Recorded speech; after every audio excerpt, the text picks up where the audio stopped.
Hello, hello there, slim boys and slim girls. It is me, Slim Man, Slim Papa, Showstopper, coming to you from the Slim Shack right here in beautiful Palm Springs, California. Today I'm going to show you how to make shrimp marinara.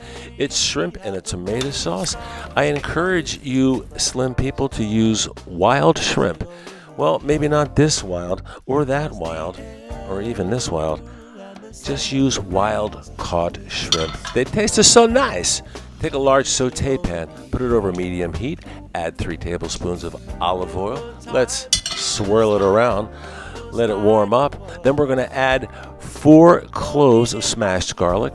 We're going to let them saute for a couple of minutes until they are pale gold. And then we're going to flip them over, let them cook on the other side for a couple of minutes until they are pale gold. Let's add our pound of scrimps in a single layer. Add a little bit of salt and let them cook for a couple of minutes. Then we're going to flip them over, let them cook on the other side for a couple of minutes. Then we're going to take a small bowl. We're going to put the scrimps in the bowl. And the garlic that's left in the bottom of the pan, we're going to put that on a small plate. We're going to turn the heat up to high. We're going to scrape the bottom of the pan and let any liquid evaporate. Let's take our scrimps, put them back in the pan, add 4 cups of tomato sauce, marinara sauce.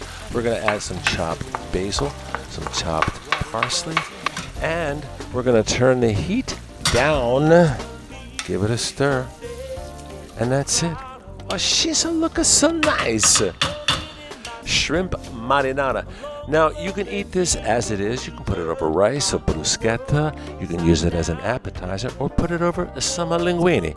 Mangiamo. And I like it like that. Can it get any better? Any better than this?